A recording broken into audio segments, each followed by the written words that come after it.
think for all of us in the room, it's been a busy couple of weeks dealing with our own personal issues after the event. For many of us in geosciences, many in engineering, there's also been a lot of work to be done to try to characterize the event while the information's still available. So a lot of this is very ephemeral, but it's crucial data, and as I go through this, I hope to give you a sense of the type of information we're going after and why it's important to get.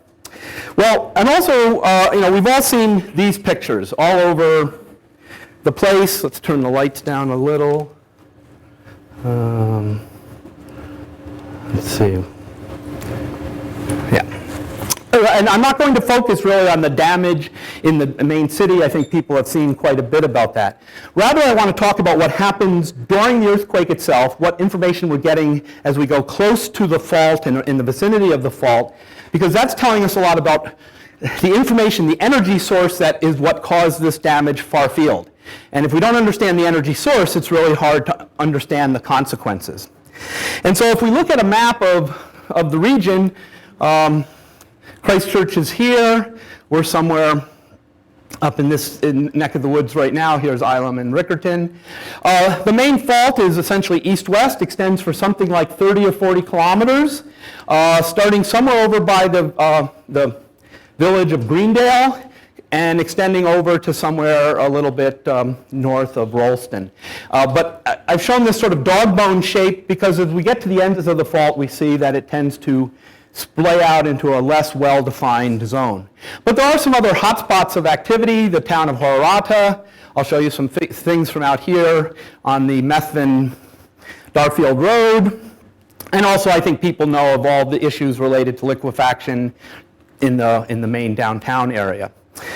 But what we did first is try to find the fault. So we were woken up on the morning of the event and had daylight, and I worked closely with people at the U.S. Geological Survey in Golden, Colorado, which is the National Earthquake Information Center. They're the global seismologist part. And if this hadn't happened in New Zealand, but it happened in a less well-established science country, they would be the ones who would take the lead on it. So they are the ones that are responsible for earthquake information and trying to understand what's going on for any global earthquake, any significant earthquake. So I work with them. I have a partial appointment with them. So they were able to, it was whatever, 4 o'clock in the afternoon, 2 o'clock in the afternoon for them in Denver. They were telling me locations. So we got in our vehicles to look for the fault, to try to map it out, to get a sense of where it is, how big it is, how much offset. And they basically drove out along the road, stopped in a few houses that were damaged. The people pointed us. They said, well, Telegraph Road's got some problems on it. Went over there and essentially found the fault. And from there on out, we've been mapping it along the way. And so this is this is now probably almost a week-old version of the map of the fault. It's pretty straight. The thing that every spot that's on this map is a place where it's actually been observed breaking the surface. And you say, oh, of course, an earthquake, it breaks the surface. That's not the norm oftentimes. So for an earthquake of this size and this nature, to have this much of a continuous surface break is not the typical behavior. Typically, there will be splotches of it, a kilometer here, a kilometer there, but this is effectively, one can almost walk from one end to the other, continuously following the trail. Now, partly it's because there's a great system of fences on the paddocks in Canterbury, and most of them used to be very straight. The farmers take pride in their fences. They were well maintained, they weren't falling down, and so they've become incredibly good scientific markers. We can actually survey them in. The pre-earthquake positions were well constrained, and they're giving us a lot of information. But also, as you'll see in some of the photos, there's a lot of damage to the fields themselves. This is an issue actually for the farmers to deal with. How do you close up all of these holes in the ground in an effective way? But we'll take a little tour of the fault in some of the different spots along here and see what it looks like. Some of you have probably been out to these sites, but many haven't. So this is Highfield Road. This is in the vicinity of where we've observed the maximum offset, more than 4 meters of horizontal displacement. To put that in perspective, that's large. For this size fault, it's large. For this size earthquake, it's large. It's on the large end for a magnitude 7, 7.1 earthquake, but we'll get to what size means in a bit. There's also about a meter of vertical displacement here, and this was sort of became the photo op site. So if you were watching the news, TV1, TV3, this was sort of where they tended to set up. There was the farmer over here lamented that he didn't set up a little barbecue and sell sausages. He probably could have made up all of his losses with the number of people coming through. But it's a very dramatic site, and as an earth scientist, I look at this and say, wow, that is a very impressive fault offset. It's over a relatively narrow distance. You can see the road is virtually perfectly straight here. And if I turned around and took a picture the other way, it was also perfectly straight. The locals said this was sort of the local boy racer. Straight away, 160K, no hills, no turns. Well, now it's no longer, it's more like a, I guess, adds more challenge for the boy racers. So this is a very dramatic effect. And as we move along, so this is in this section of the fault. If we move over to the west a little bit along the fault, there's this interesting little pine plantation. Family lives in here, and these are probably 20-year-old pines. And you can see the disruption of the Earth's surface through the pines. These, again, were nicely lined up, planted well initially. Now they're offset. So we went out the first morning and saw this and mapped out its orientation to try to figure out how to follow it. But a few days later, we came back, and it was like, and we're saying, have we missed something? Because when we came back, all the trees had fallen down. And they didn't fall down during the shaking of the earthquake itself, but the earthquake shaking damaged the roots in a way that Saturday night or Sunday night, there was a strong wind came through, and the trees that were right along the fault zone, within this 20-meter wide zone that was the fault zone, fell over. The trees on either side of that are happy as clams. Now this becomes actually important because one of the tools that people are using to look for old earthquakes, and particularly on, say, the west coast along the Alpine Fault, is tree ring data. And if you go and you have trees that are alive, well, an event like this disrupts their roots. And so they, even those that are still standing, may go through a year or two of stunted growth because their root system has been disrupted and they're going to have to bring that back. So that is actually a data set that's being used and has been used globally to actually pin this down. Now, some people are suspicious of that type of a data set, and so I think this is proof positive that yes, if you're near a fault and you're a tree, your roots take it in the shorts. So it's something, an evidence of that. Now there were several houses, you may have heard about some of them on TV, that had the really unlucky distinction of being located exactly on the fault zone. Now, you can go through the odds of that and compare that to the odds of winning lotto, and I think lotto is probably a better deal. You probably have a better odds, and also the prize is somewhat better. But these folks here, and these folks raise greyhounds. They had about 70 or 80 greyhounds for racing. And their house is, basically we can follow the fault through the paddock. It goes through the house, around, splays a little bit around it. We were out there with some of the structural engineers from civil engineering here. And it's amazing the house is still standing. It's brick clad, but it is a wood frame house, and wood frame houses tend to do better in the shaking, but it's straddling the fault. But essentially nothing pretty much collapsed on the fault zone itself. There was a lot of shearing damage just because of the actual movement of the ground. But it almost implies that the ground shaking may have been slightly less severe right within the fault zone. And that's something people have looked at in terms of the so-called tunneling waves that actually, so a lot of the energy may stay and be propagated through the fault zone itself and not make it to the surface in a wide zone. But once you get away from the fault zone, you experience stronger shaking. But these folks, their house is basically sheared in half by being straddling the fault. Now, as I said, the fences in Canterbury are a spectacular research tool to be able to really define precisely, probably to a couple of centimeters, what the amount of offset is at different locations. Here's an example. We're measuring this with a kinematic GPS system. But this fence here and this fence here used to be perfectly connected. So everything, it's not just that things moved along the fault. Everything on this side of Canterbury moved 4 meters relative to everything on that side of Canterbury out by the fault. So when we think about faults, the energy is not just what's in the actual differential motion place, but large volumes of the Earth have shifted their position during the event. And so, you can follow this, and there's also, in this case, about a half a meter of uplift. So we were able to follow basically this just along, and it was right in here that we found, again, there's a spot of about 4.6 meters of displacement measured across one of these fences. And so, 4.6 meters, well, that's halfway from, well, maybe, more than halfway from me to the wall there, right? So it's a significant amount. And that took place in that actual shift took place in a couple of seconds. So although the earthquake itself lasted for 20 some odd seconds perhaps, the actual, at any one location, most of the displacement took place probably in less than 10 seconds, more like 5 based on our models of the earthquakes. Here's just one of the roads out here.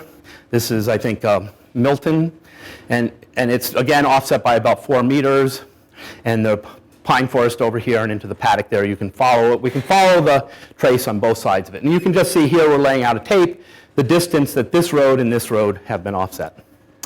Now, there was an intriguing result we saw which baffled us initially. Immediately on the TV, there were helicopter pictures of the railroad track that was buckled, and many of you saw that. And this railroad track is near Rollston. It's on Railway Road that's going sort of northwest out of Rollston. It's a line that goes to Darfield and then up over to the west coast. And it had a kink in it, and we got there after they were repairing the track, but the kink was in the wrong direction.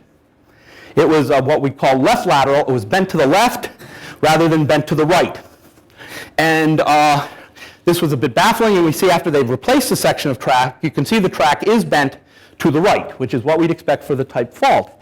And so initially when we went there, it's going, wow, people were thinking, is there 2 faults involved? You may have heard on the news, maybe there are 2 faults because they were watching, we had evidence of the right offset fault, but there was news media talking about a left offset, or people were seeing this, and should we go look at this? Well, so they replaced the track, and when they replaced the track, they had to cut about 4 meters of length off their standard length rail to fit it into the hole that was left now after removing this. So the tracks had shortened by about 4 meters, and that's essentially what caused the buckling, and so the direction of buckling was irrelevant to the story. What really went on was the shortening, and the shortening is because this is at the eastern end of the fault, and it gets to be a much broader zone, and so the railroad track isn't necessarily being cut by a single discrete nice fault, but it's in a broad shear zone.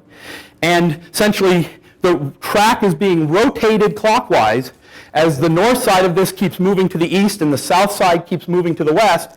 And if you try to rotate this clockwise in a fixed zone, it has to shorten. And so it shortened by about 4 meters. They had to come back 3 days later and cut another 2 meters out because it was continuing to shorten. And so we are concerned that there is, we're not concerned, this is typical of these types of earthquakes, what we call post-seismic creep, post-seismic slip. And so we've actually put out some surveying marks to monitor this over the next months. But this is after they had actually repaired the track a second time and brought a machine in that straightened the track. It was an amazing locomotive-like thing that came in, would lift up a section of track, sight it down a laser to a point they had, and shake it around and place it back down in the correct place. So they had this almost perfectly straight, so it looked about like that, and you come back 2 days later and it looks like that again. So, they're continuing to have to repair this. Now, part of this may simply be relaxation of the track itself. I don't know the physical properties of railroad rail steel, and there may be some elasticity in that that's playing out. But we are monitoring this sort of a site. But these are the types of clues we have that can help us get at displacements, etc. Now, when we move away from the fault itself, there were some weird things that people have seen. And for example, the church in Hororata, they had a lot of shaking there, but yet they're not adjacent to the fault. And so that's a little bit of a concern. Why does the fault continue subsurface and because remember I said that it was almost extraordinary to have so much surface rupture observed. So, the fault may go further than that, and I'll talk a little bit about that in a second. But also there's strong shaking. Now, part of it is it's, the Hororata River, the Selwyn River, all these things are in that part of the world. Things built on river sediments sometimes can have amplification of shaking, liquefaction issues. I mean, these are things that everyone in Christ Church is now becoming quite expert on. But there are some other intriguing things. For example, in the graveyard behind the church, all the gravestones that fell to the west. So that's telling us something about, potentially, about the strongest motion that caused a gravestone to fall over. Now, not all of them fell over, but these are issues to think about. And if we can compare these to some of the seismic records, we can get a sense of the nature. Because, as we'll see in a second, there's some other interesting things even further to the west that may be related to the event, and I'll speculate on that in a bit.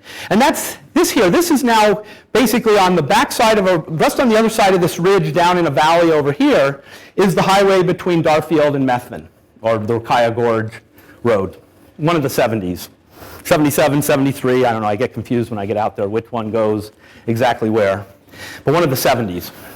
Well, this is a ground breakage observed along about a 4-kilometer stretch of the hillside. Now, partly it could be just a landslip type headscarp. Many of you probably have seen those sorts of things, but it's continuous for quite a distance. It was generated during the event, and it is also consistent with the idea that there could be a small, what we call thrust fault, and I'll get to some of those explanations in a second, that caused this side here to move up relative to that side, and the surface cracked on top of it. This becomes important. It could potentially be related to triggering the event. It also tells us something about the overall state of stress in the Canterbury Plains that could be responsible for the event. So this has been mapped out. It's now been staked. You may have seen a picture in yesterday's press that showed a couple of the postgrads in the department who are surveying across this, trying to map to see whether it's continuing to move, etc. But it goes for quite a distance. And on the backside of that, along the road, this is the road between Darfield and Rukaya Gorge. Major failure. I mean, this is down, this guy is 180 or 185 or something in height, and it comes up to his shoulders. So, there's been this is quite a distance now away from the main fault. We're talking 30 kilometers away from the end of the fault or something like that, and yet there's significant damage here, which implies there may be other features, maybe other structures involved during the events. Okay, and I'll just take a couple of minutes, and then I'll get back to the seismology of this. This is a map that hopefully many of you have seen, or if not, you will check it out. This is a part of a poster that the Regional Council has produced showing liquefaction hazard in the greater Christchurch area. They have different versions of the map. This is the high groundwater table liquefaction conditions we're at right now, end of winter, high groundwater table. And you can see, it documented a lot of the areas that in fact did suffer liquefaction.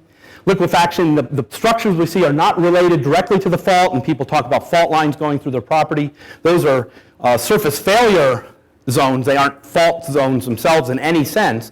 But you see pictures like this, and the TP structures as the subsurface has collapsed and there's shortening on the surface, lots of damage. And so although this looks like there's been motion on a fault, this is simply due to differential removal of material underneath things, and as they fall down, they also move laterally to fit in the space.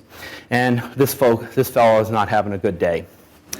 But so these are some of the liquefactions. The other big thing are these so-called mud or sand volcanoes that are associated with this. So when the liquefaction occurs, it's not just that things nicely flow away. They actually shoot out of the ground as geyser-like features, and they form these things that look like volcanoes. But you could see cars from that part of town that had this light gray sand on their roofs. So it had shot up into the air and then landed on their roofs. There's a lot of energy involved in this liquefaction, and that's basically the energy of the shaking, forcing causing a pressure increase that jets this stuff out. Now, in general, it tends to be, at least in the Kaipoi and Avonside areas, it tends to be mostly this fine sand. But that's not the case everywhere. As you get near some of the other areas of town, some of the things that are ejected here are quite impressive. Also, this is now a photo Mark Quigley, colleague, took the other day from a helicopter there following the fault. So you can see the fault running beautifully across here. Sometimes there are what we call step-overs, so the fault comes along here, offsets this, and then heads off that way. But all these little grayish things. Those are these sand volcanoes, liquefaction things. So this is now out in the middle of a paddock. So this is not just areas like Avonside or parts like that. So there's a lot of that going on. Some of this, I mean, most of Canterbury is old river bottom of one form or another, and so there's pockets of fine sands and gravels, etc. This I found very intriguing. So this is at the golf course in Greendale. So the fault's somewhere up here, you know, a couple of kilometers away. We went there, and the groundskeeper took us around. They had a lot of liquefaction damage. They're on the banks of the Selwyn River, but they're not, you know. Well, this here, we have a couple of things I think that are very important. This chunk of sod, which is, you know, this big, it popped out of the ground and landed there. This wasn't dug out by the groundskeeper. It was ejected and thrown there. And this thing probably weighs, I don't know, 20, 30 kilos. It's a big chunk of dirt. I mean, it's heavy. And it was ejected and landed there. But what it landed on top of was a deposit of other liquefaction ejected material. And here we're seeing not just that fine sand, we're seeing cobbles bigger than your fist. So I would not have wanted to be here at 4:35. I mean, this would be like a war zone. There would be stuff falling out of the sky that's, you know, rocks of that size to get ejected, and then to have this thing pop up and fall down. I mean, that's a very impressive sight to see. And so, I mean, these are things we can now work backwards and say, okay, what's the physics of this? I mean, you know, you can have the theory, but now it's like, okay, what is the actual physics? What forces are necessary to cause this? You have to break its connection. You know, grass is intertwined root systems. You know, you try to dig in your yard, and you have to break those root systems to get it to move. This thing popped out as a beautiful, discrete chunk. So these are the type things we can say a lot about. And you just see these spectacular pictures, and sometimes the fault zone gets a little broader, and in those cases we have these diagonal shears that connect it up in the step-over zones. This is a picture from 1906, the earthquake, the famous San Francisco earthquake in 1906, and this looks pretty similar to what we've been seeing, you know, same type of thing. So what I want to do now is take about 5 minutes on a brief tutorial about earthquakes, magnitudes, what earthquakes are like in various ways, so we can look at some of the other types of information we're getting that may not be totally familiar to all of you. And at the end of this, you can call yourself seismologists. You know, so we'll just look at a couple of things. Now, first off, for the geology 112, 111, 113 students, who, if any of those around, this should be old hat. But basically, there are different types of faults depending on the sense of motion. The types that we're mostly interested in here are the so-called strike-slip. They can either be right lateral or left lateral. This is what we have as the main fault. We also have faults that we call thrust or reverse faults, where one side is thrown up over top of the other. This might be the sort of thing I said we were seeing in that area out by the Methven Darfield Road. And so these are sort of two different types of faults. Now, one of the things is when an earthquake moves along this fault, it radiates energy. And the nature of the energy that's radiated is different depending on which side of the fault is on and what direction the motion actually is going. And this is what is recorded by seismometers globally. So even far field, we can work backwards. And this is the information I was getting from my colleagues at the USGS at 5 o'clock in the morning. They can tell us what the nature of the faulting was. And basically, they could say it's either going east-west or it's going north-south. So look for east-west things or et cetera. So with that information, we can determine what the fault orientation is, the sense of motion, and we make these figures that people call focal mechanism, fault mechanism, beach balls. They go through a variety of names, but basically they have characteristics, and what these represent is the nature of the energy that left the earthquake. If they're colored in, it means the energy left and it was initially compressional. It was a shortening mechanism. So as this is moving, say, to the east, anything to the east of it is being compressed, is being shortened. And so it would be colored in that zone. And if it's white, it means that the initial motion was being pulled away. And so that energy is recorded on the seismometers. We can map that out. It also affects the entire seismogram. All aspects of the waveform are affected. So we can use that to come up with this. So this is what the main mechanism looks like for that earthquake. The red zones are the compressional, the white are the what we call dilatational, the extension zones. And so we see that this says that the north side moved from west to east, and the south side moved from east to west. Now, it could also be the opposite this way, but we didn't see any north-south faults. We only saw the east-west faults, and there's other information. So we can use this with a lot of other information to really start pinning down the nature of the rupture. We can see it on the surface. We can map out the displacements. This is one of the few of this size events that we can have such a detailed surface rupture. We can also use the data being recorded on seismometers, both regionally and globally, to pin down where that energy was physically coming from on the fault surface itself. Faults are not nice uniform things. They have pockets of high energy release and pockets of lower energy release. And so we'll talk now about that and magnitudes. You know, everyone's becoming an expert as a seismometer. We all know, you know, an aftershock comes, and every office I've been in, people saying, what do you think, 4.1, 4.2? You know, there's supposedly office pools all over campus on that. I saw in today's press, they had a cartoon about, instead of the lotto, they're going to have something where you guess the sequence of aftershocks, and then you win the prize if you get the correct magnitude sequence. But there's a lot of different terms that are used for magnitude. And you know, when we talk about how big an earthquake is, we tend to use magnitude. There's the so-called Richter magnitude. There's something that's more related to the rupture area and displacement called a seismic moment. And we'll get to that. So the Richter magnitude, this was invented in the late 20s, early 30s by Charles Richter for Southern California. He had a particular type of seismometer called a Wood-Anderson, haven't been made since 1932. And for that particular seismometer, he said if you're 100 kilometers away from the earthquake, a magnitude 1 earthquake will have this amount of ground displacement. And then he did a log scale, and he came up with the Richter, what became called the Richter magnitude scale. Now, although that term still is used, there is no such thing as a Richter magnitude. There are about 30 different types of magnitudes, all depending on what part of the seismogram is measured. And so there's something called MB, which is measured in the first few seconds of the event. It's a local magnitude. There's an MS, which is measured using the surface waves. There's an ML, which is measured using another part of it. And they all sort of get thrown together as being called Richter magnitudes. The problem with the Richter magnitudes of these types is that they only work over limited magnitude ranges. They tend to get saturated at different things. And so, for example, here are two earthquakes. One's a 6.1, one's a 7.7, and yet they have identical MB, because the first 5 seconds of those two earthquakes are similar in size. This one only gets bigger 10 or 15 seconds in.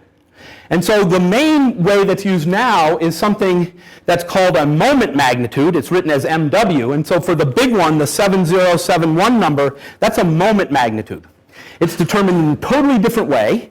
The nice thing about that is you can go directly from a magnitude that the seismologists determine using seismic instruments globally, but it's related exactly to the rupture area, the area of the fault, times the amount the fault slipped, times the physical properties of the fault zone, the so-called shear modulus, how easily it is to shear the rocks in the fault zone.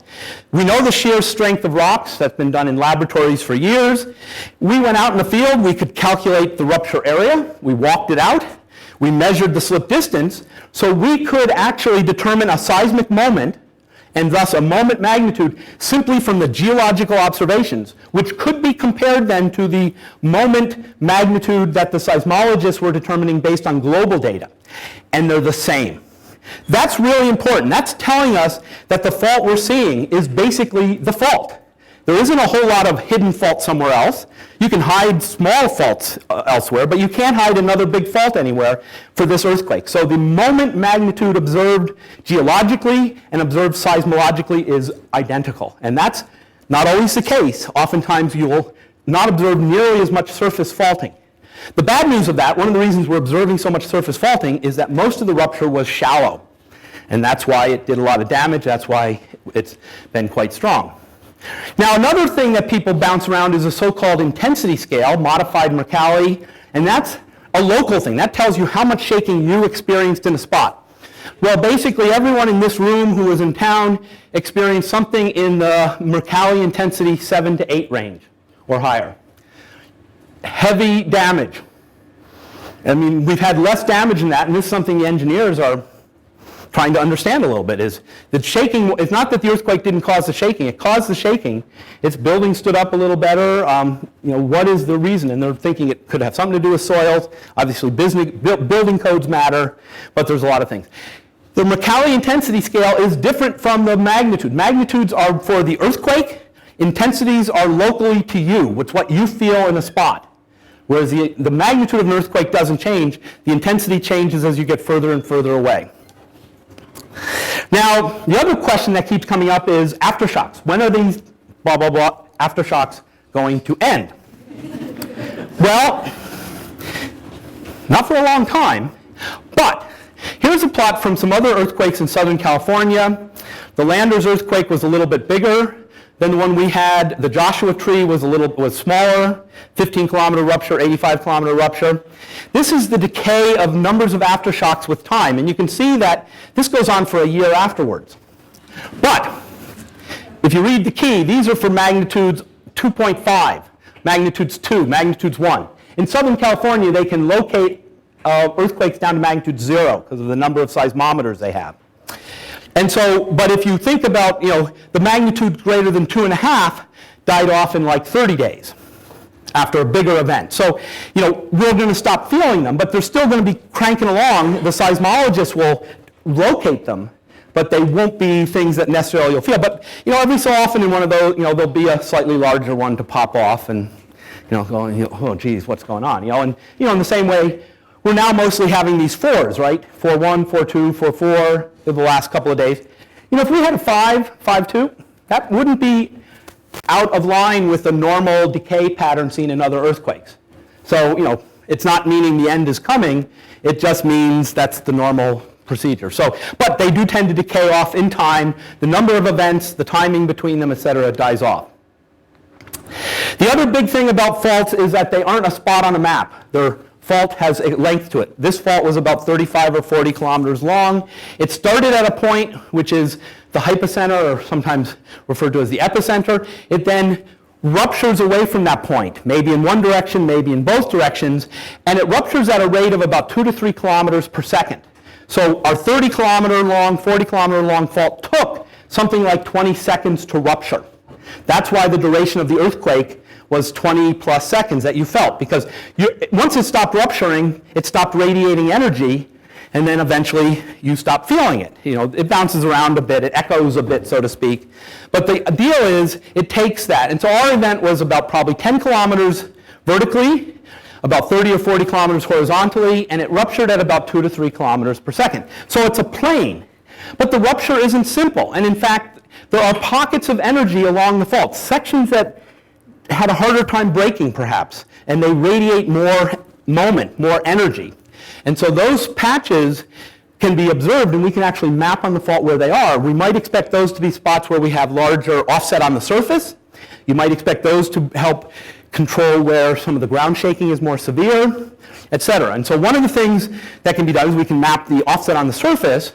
We can also go using seismology, and this is an example from the Denali earthquake, and we can map what we call asperities. These are blocks on sections on the fault that take a little bit more to rupture, and when they do, they release more energy.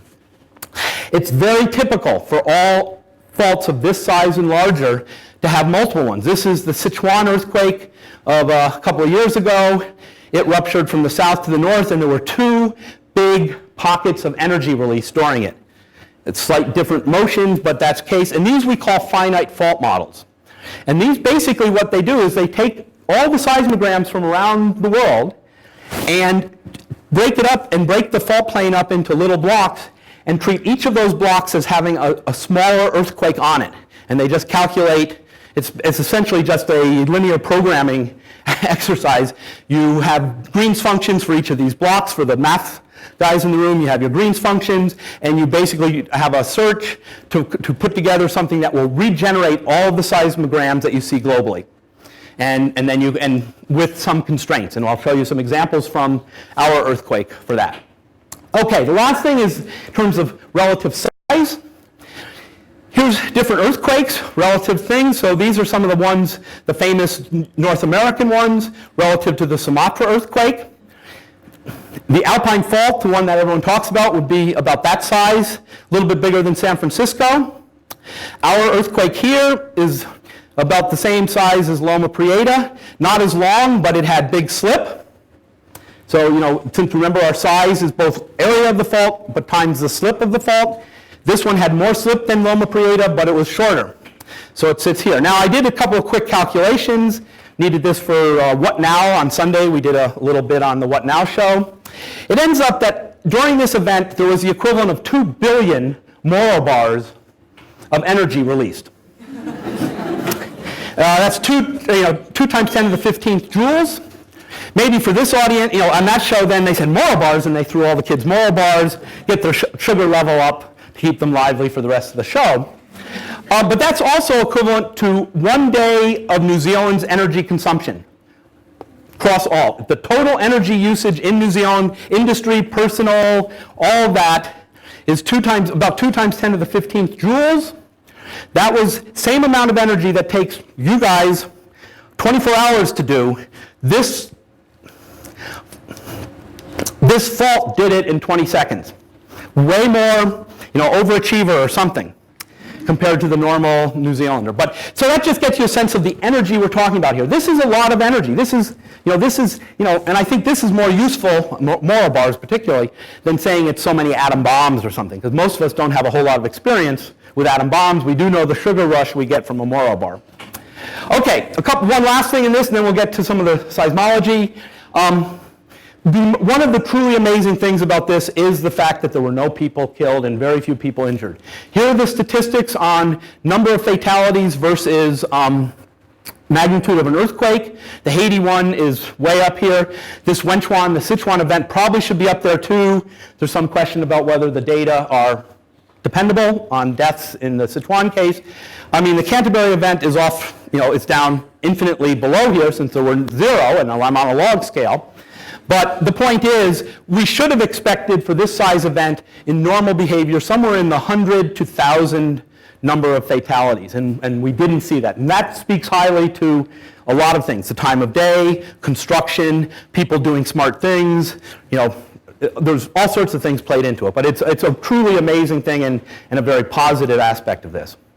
Okay, so let's get back a little bit at the end to the event itself. The key thing to remember is New Zealand is a plate boundary. Not New Zealand is next to a plate boundary, not that a plate boundary goes through New Zealand. New Zealand is the plate boundary. Everywhere in New Zealand is feeling the effects of being part of a plate boundary between Australia and the Pacific. And the nature of how that is felt is different in different places. But it's because of that, in fact, that New Zealand is even here. Because it's the shortening that's occurring, the deformation associated with the plate boundary, that has actually elevated these undersea plateaus, the Campbell Plateau, the Challenger Plateau, et cetera, and made them thick enough across to be above sea level, so there's land here.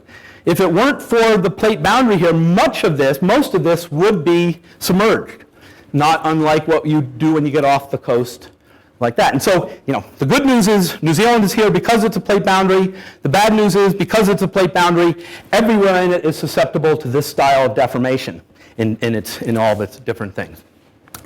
As part of the thing I work with the USGS on, instantly after the event, they put together these maps that go on the web for anyone, and this was put together by sort of 6 hours after the event, sort of trying to put it into context. It's not using so much the information right from the event, but showing where it fits along the bigger plates, estimates of ground shaking, previous events, etc. These are some aftershocks. These were recorded down near Oamaru on one of the GeoNet stations. So this starts over here. This is 30 minutes after the event. This is 2 hours after the event.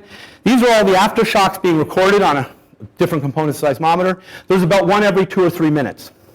So, for the first couple of hours, they were just popping off every minute or two. Most of these were too small to be felt by people, but not, many of them were not. And there were some, I think this one here, this is 30 minutes after. I think most of us felt that one. And then there were some others that went on after that. Well, here's the pattern of aftershocks. This is an animation. Here's the map. The main shock was there. This is going through days. We're now 2 days afterwards. It's popping off. There's some earthquakes out here. They start about 3 days afterwards. Then it sort of moves to the east more recently. This ends a couple of days ago.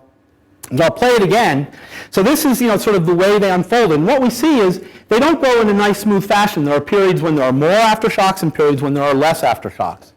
So if we go back again and do that again, you can see it pops out. Then it sort of hesitates for a few hours, and then it starts off again. And that's, again, very typical. That's not something strange about this event.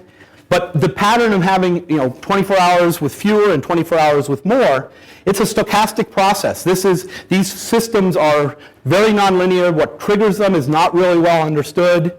There may be what people call cascade effects, as one will lead to others, and all of these sorts of things.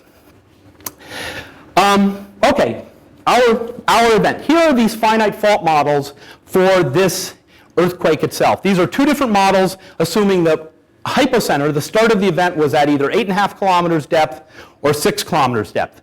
Right now, we don't really know. It's a little complicated, the beginning of the event. But we see a couple of patches. So this star would be somewhere out in that Telegraph, Highfield, Grange Road area. Any of you who have been to those spots, that's where it would be. But there's a couple of patches of energy, some of it very close to the surface, some of it a little deeper. And so these are things that there may be hotspots of sort of damage associated with this. But also this will then radiate energy in complicated ways. There can be interference, et cetera, that will then play out to produce focused areas of stronger ground shaking and focused areas of less ground shaking. Utilizing these in an engineering mode is just now starting. 5 years ago, it wasn't used at all. The engineers just assumed uniform rupture on the fault. Now, as these are being demonstrated to really represent what's going on, these are now starting to be put into models to try to do a better job of estimating the strong ground motion that can occur during events of this size and larger. And so, we're getting some hint of this. It's coming along. Here's the data fit. I said there's lots of data. It's not just fitting the first arrival. It's fitting, many stations around the world. And, if you had the time, you could look at it. And the fits are pretty good. And so, the algorithms used to determine these things are pretty robust. Now, another intriguing aspect of this, these are those focal mechanisms we were talking about before, that tell us the sense of motion, but there are many ways of determining them. And these particular ways, these two over here, don't just use the way it moved right at first, it uses the entire seismogram. And so it's really getting a measure of what was the motion like that generated the energy that was radiated from the event. And what you see is, although this is sort of looking like one of those things like this with 4 quadrants, there's some complication in it. And this one is sort of the gold standard of these things. It's the global centroid moment tensor. It used to be called the Harvard moment tensor, but then the guys who did it moved from Harvard to Columbia University, and so, and I guess Harvard had, didn't want these turncoats to be associated. I don't know. But one of the things you can do is you can actually decompose this into 2 smaller events. One event is our beautiful strike slip, and what's left over is this little thrust fault. This would have been 5.5 to 6. Now we're getting into the world of speculation. We can use that to say some things. One of the things we can say is that this is a study of the main fault. This tells us how vertical the fault was. If the fault was vertical, it will be right here at 90 degrees. If it's dipping, slanting to the south, it would be on this side of it. Slanting to the north, it's on that side. It's the so-called dip of the fault. The analysis shows that the best fit to all the data globally requires that the fault be about 85 degrees plus or minus. So essentially almost dead vertical, maybe tilted a little bit to the south. What we noticed was that there was a little bit of south side of the fault tended to be the side that got popped up a bit. That's very consistent with that sort of a geometry. So we know we've got a pretty strike slip fault vertical, which is what this shows. So that means that the residual may make some sense as being something separate. And so one possibility is you could say, okay, we can take this and we can say some of the energies coming from this fellow, the strike slip, the horizontal motion, vertical fault, and maybe this other thing is coming from things like this, these other little thrust faults that we know exist in the region of Canterbury. They've been mapped for decades by geologists at Canterbury University. And so it could be, now, you talk to the seismologists and they say, wow, they would never go forward and say, look for this, because they'd get laughed at. This is sort of fitting misfit, right? This is taking misfit from this and assigning it to an earthquake. But they say when you start seeing things in the field, that are of the right magnitude to be appropriate for that. They say, oh, that's starting to sound sort of interesting. Okay, last thing is the ground shaking itself. Many of you have probably seen these maps. They were produced based on a historic record of earthquakes in the region, estimates of how big the Alpine Fault event would be, and basically they said the ground shaking we would feel in Canterbury was dominantly controlled by the Alpine Fault and the Hope Fault, the thing that goes up the Hope River Valley through Hanmer Springs and all that. Well, they obviously misjudged, because in fact, this area here around us, which is the yellows and blues, which says it should have been about 0.3 G, 30% of gravitational acceleration. In fact, the measurements made all around here are substantially higher than that. There are spots out here that are approaching 1 G, and even throughout much of town, even in areas that weren't amplified by liquefaction, there are ground shaking that exceed that. Okay, so reminding us we are along a plate boundary. Where the plate boundary is affects the reason why we have faults in this whole area. The plate boundary has changed through time. 30 million years ago, this is what New Zealand looked like. It's been moving down to more its present position over the last 30 million years. So, 30 million years ago, all you folks were North Islanders. I know that's, you don't want to know that, but it's only in the last 10 million years that you could, have a South Island persona. But so things like the Alpine Fault didn't exist in the same way in the past. They're recent features, but as this side of the plate, as the Pacific is interacting, we build up some fairly complicated regimes. And so we have a really complicated fault system. We have the main Alpine Fault. We have all these faults through the Marlborough area. Here's the Hope Fault, which has a lot of concern about it. But we're sitting down in here, and essentially, it's a scrunch zone. This whole side is moving in this direction, and it doesn't quite fit. And so most of the motion is going to be taken up along these big faults, but this whole area is being slowly but surely deformed. And so the earthquakes, the faults are smaller, they're less often perhaps, but there may be more of them, and as we've seen, because of the whole surfacing of the rivers, the Waimak and these things move back and forth over the last few thousand years, they erase a lot of the data. The plate boundary has changed through time also, and not just the surface fault, but plate boundaries go down 100 kilometers. They're not just at the surface. And where they are at depth is very rarely known, but we have some estimates in New Zealand, and what we think is that the plate boundary at depth is actually offset from the main surface one. So the red lines here are those main surface faults. This is where we would put the plate boundary at depth, and so because of the mismatch between these two, you start getting again, some of the shortening going on. This line would be appropriate for down about 50 kilometers. This line is at the surface. And how you connect those two lines up is basically what's controlling a lot of the tectonics we see, where the mountains are being built, where the fault zones are, etc. And so that says all of this area is susceptible to this sort of scrunching. Whether it will happen again in the next 100 years, we aren't in a position to say. But we should recognize that it isn't so simple that everything applies along those fault zones. Some of the farmers sort of had a view. This is between Highfield and Kivers. And the sun came down. He was up at Massey, came home, and he had his own view about the earthquake. Well, thank you very much.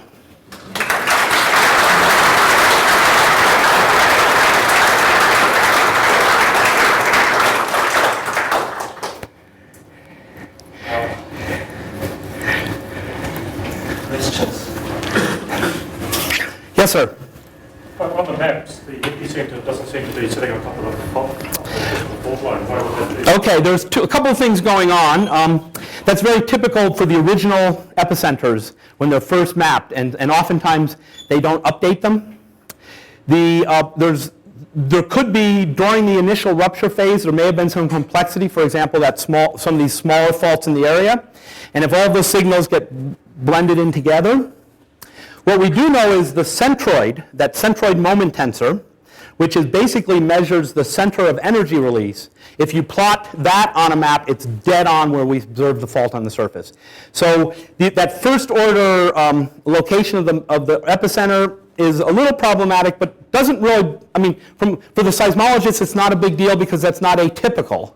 And they tend to go with the centroid because the other thing to remember is the epicenter is maybe where the fault starts, but it's not necessarily where the energy of the fault is. Most faults start in areas of low energy release. They may be the weakest part of the fault, the easiest to break, and then they propagate.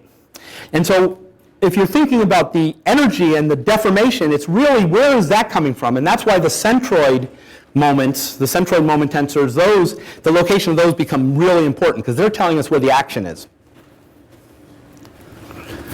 Yes?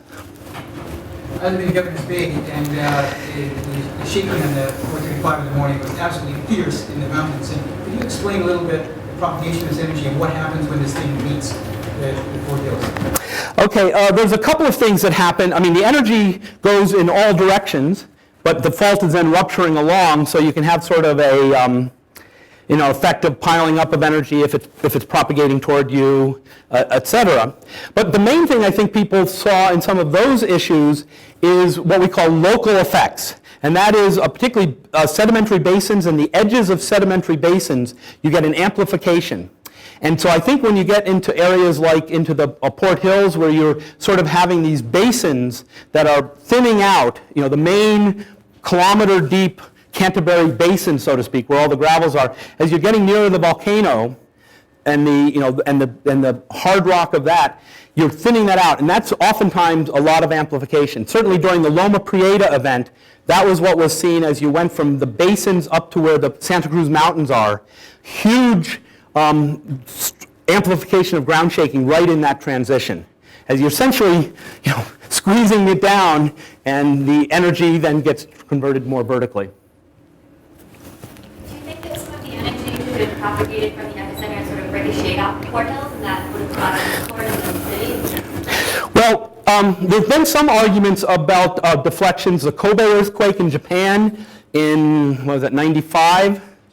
96? Yeah, 95 was the Northridge, because we were at a meeting, and I was actually, the first time I came to New Zealand in January of 95, and there was this, whatever. That's another story. In the Kobe case, there was some argument that perhaps there was a ricochet off of the mountains there back into the basin. But the other thing, more recently people have been able, because of improvements in computational capabilities, do true three-dimensional modeling of strong motion in these basins. And it's a tough problem because of the dynamic range you need to have. You need like quadruple precision to keep from your numerical noise for the math guys. But getting back to your question, what we see is that within these basins themselves, there's a lot of reverberation. So the shaking may be lasting longer. They're going to be looking at the strong motion data within the whole Canterbury region to see where the duration of shaking. But when you have these sort of basin-like features, oftentimes you get sort of, it bounces back and forth within them a bit, and it's not that it makes it larger as much as it makes it last longer. And of course, the duration becomes important too, if you're a building or a person. Yeah, about the size of the earthquake, immediately after the earthquake, they said it was 7.4. Then they said it was 7. Eventually they said it was 7.1. How come we go? Okay, again, the first thing is the difference between the 7.4 and the 7.170 is the difference between a moment magnitude and a Richter magnitude. The 7.4 was done very quickly. It's based on using the first part of the seismic record. It overestimated this, and there are potential reasons why that be the case. It's not known, once you get above about a 6 or a 6.5, that type of measurement is known to be problematic. You get saturated and you're matching small things. So that, and that's not atypical either. And of course, one of the problems is, this number gets put out there, and then what does that mean? Right now it's saying 7, 7.1. Those are subtle differences between the way the U.S. Geological Survey calculates the magnitude and GNS Science in New Zealand calculates the magnitude. And there's a bias. The New Zealand ones are always slightly higher. This has been known. For the aftershocks that are being located here is 4.6. USGS is saying are about 4.4. And so this is just, they're using different data sets. The New Zealand data is being using the GeoNet and regional stations. The USGS is using stations further away. So, but most seismologists would say that 0.1, 0.2 difference is within the uncertainties, and so one shouldn't make a big deal about that. And so you'll hear, the USGS says 7.0, GNS says 7.1, and everyone says, yeah, that's fine, that's within our ability to discern. Yes, sir? What was the relationship for the initial earthquake, the one that was felt on Wednesday morning, which was had a published epicenter of somewhere near Littleton? Okay, typically in the aftershock sequence, there are sort of two types of aftershocks. So when the fault initially moves, there are sections along the fault that are not in equilibrium anymore. And they can have aftershock. They are typically the early aftershocks. There are patches on the fault that maybe didn't quite move enough. And so the early aftershocks, and if you looked at that video, they tended to be clustered. And we actually can use that to say something about how long the fault was. The first 12, 24 hours or so, you tend to have most of the aftershocks very near the fault, either on the fault or in the rocks on either side. Over time, what's happened though is as these two, remember it's not just movement on the fault, but everything north of the fault went one way and everything south of the fault sort of went somewhere else, but the fault's only 30 or 40 kilometers long, so when you get to the ends, there's a pile-up situation. So over time, and particularly a few days later, a week later, the aftershocks tend to be more off the ends of the fault or in the surrounding countryside. So we had there were some earthquakes off to the west, and there were also to the northwest over by the WIMAC. And then we had the stuff in the Port Hills, Governor's Bay, and things over to the east. And that's pretty common with aftershock sequences. It doesn't mean they stop along the fault, but you start picking up these ones that are away from the fault, and that's essentially a stress transfer, that you've moved the locus, so you've sort of released it all along the fault, and now you've pushed it into what was stuff that was plenty happy before the earthquake and now is sort of being stressed, like the people who are living there. I've heard some speculation about the orientation of the fault and in relationship to the known faults out in Pegasus Bay. That with pressure lies somewhere in between. Are we in a position to comment on that any further? What we know, there's been a bunch of studies done to look and see whether faults propagate across discontinuities of distance. And basically, it depends on the length of the fault. A study was done sort of looking globally. I mean, this is just looking at the history, not theoretically. But the length of the fault versus the amount of offset you could have to another fault to have the next one sort of triggered by it. And for a fault of this length, any fault that would be more than about 2 to 3 kilometers discontinuous, set aside from this one, don't get triggered. The studies have shown that, if you have a fault the size of the Kunlun fault that runs through Tibet that went for 700 kilometers, then it can transfer energy onto faults that are 20 kilometers away or so. But faults of this length, 30, 40 kilometer, 50 kilometer, 100 kilometers long, for another fault to sort of become engaged in that fault's behavior. Now to say that, so there doesn't appear to be, based on the historic record globally, a link. As a person who's worked a lot with faulting and seismology, we're always very uncomfortable to say this fault isn't going to rupture. My comment would be any fault anywhere in New Zealand can have the potential. You're a plate boundary. Any fault has the potential to rupture.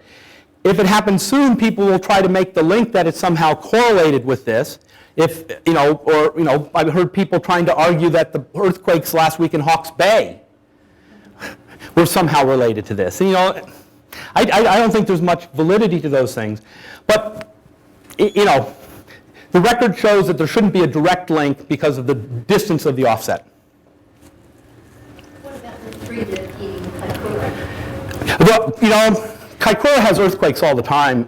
Small ones like this. All the time, meaning if you look on a map, it's at the southern end of the subduction. Whether those are related, it always catches our eyes, and the thing is, if you go back, I bet if you went back and looked at the history, this is what I've had students do in classes. Whenever there's been an earthquake, every earthquake that happens gets recorded, gets reported big time, right? Wellington has magnitude 3 events daily almost. And they're big. So, I'm not trying to say they aren't relevant, but we have to worry and make sure that we're not seeing a biased record. And it could be, I mean, right now we don't have a good reason to argue they're related, but the fact that there are events in Kaikoura is not surprising to anyone based on the normal background seismicity. Yeah, okay, you always feel uncomfortable because I don't want to say they are or aren't related. Yes? The earlier map you showed, you had like the alpine folders along the plate boundary. Yeah. That's one you use as a depression zone. Does that mean if there's another earthquake in this region sometime in the future, is it likely to be on the same fault line, or would it be an entirely new fault line? It's not like the alpine folders. Yeah. That's a first-order research question that people don't have a good answer to. The normal assumption is that it probably would not be on the same fault line, but it doesn't mean that a fault 10 kilometers away or 20 kilometers away couldn't be involved. But we really don't have enough of a record. I mean, it makes theoretical sense, and if you do your modeling of sort of stress relaxation and things like that. But we're also talking about elastic media, and elastic media don't really have a memory in that same sense. And so we don't think, there's not, when you look at most faults, that doesn't seem to be the case, that but it doesn't mean that Canterbury doesn't have a continued earthquake risk. It means that, well, fill in the blank type thing. So I think, yeah, it is different, though, from a plate boundary or a well-established fault like the Alpine Fault or the Hope Fault that have a history of repeated events on the same structure. And those are mature faults that tend to dominate. These less well-developed faults, a lot of my work's in Northern California. We have the same situation there. As you get to the northern end of the San Andreas system, we have lots of little faults, 20 kilometers long, 30 kilometers long, and trying to figure out whether they're going to repeat over 50 or 100 or 1,000 years on the same structure or bounce around is a really tough question. Yes? There's a man named Ken Rigby brings out an almanac that says that earthquakes are more likely to happen related to phases in the moon as well. Has anybody actually ever looked at it? Yes, that's been looked at a bunch of times, and it sort of gets looked at, and then new data become available. The argument there is that tidal forces associated with phase of the moon, and the same way we have tides in the ocean, we actually have tides of the Earth's surface itself, the Earth bulges, etc. And so people have looked at that. The level of stresses that are caused by it are quite small, orders of magnitude, hundreds or thousands of times smaller than the type stresses associated with the earthquakes themselves. Most of the study, they've done the physics sort of studies don't seem to work. So people have also done the statistical studies to look for patterns. And so far, none of them have passed the test of there appearing to be a pattern. Now, those of you who are into statistics know better than I the difficulties of working with small data sets and trying to do statistics on small data sets, et cetera. And so that continues to be a question that keeps coming back. So far, there's never been any, every test of it has failed, the test. That's not to say that perhaps with a more complete data set, that could change a little bit. But I think the common view right now is that that's not, that doesn't appear to be a useful tool for trying to identify times of more likely earthquake activity or not. Please allow me to ask the last question, and then we can go ahead here on the fourth floor. Can we go a bit proactive on this? Can we make some underground explosions along fault lines every 50 years to release the stress? Before it accumulates into something ugly. Well, people have, that idea has actually been proposed, particularly on known fault lines. One of the things we know that is that if you pump high pressure fluids into a fault zone, you can release what we call the normal stress or the confining pressure, which would potentially allow them to slip. So people proposed drilling into the San Andreas Fault and pumping fluids down to trigger events.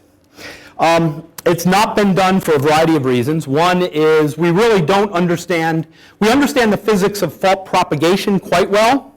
The physics of earthquake nucleation is not well understood at all. And actually, whether this is something you have to go from a sort of a molecular level up to the rock level, et cetera.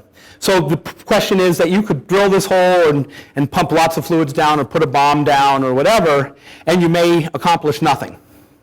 The other thing, though, is although we also understand how faults propagate, the two big questions in the sort of the fault propagation world are nucleation and stopping the fault. Because faults don't go forever, they stop. And I said one of the things has demonstrated that if there's a large enough step over, they seem to stop. So when it's more than a couple of kilometers, a fault will stop and doesn't continue on to the next one. But we don't know what causes them to stop. And so the problem is we don't know that if you started an earthquake, it would stop at a magnitude 5.5 or 6 rather than grow bigger. The last point is that it's important to recognize that the energy associated with these events, the displacements, scales logarithmically. So, a magnitude 7 represents 10 times more ground motion than a magnitude 6. But it also represents 30 times more energy than a magnitude 6. So you would need a lot of smaller events to deal with releasing all of the, a small event wouldn't be 2 billion millibars. And the Earth needs those, and so that's the problem. So it's one of these things people talk about. Some of the calculations have been done. I don't think anyone would want to be the one to actually implement it, unless they have really good insurance. Well, thank you for a fantastic talk.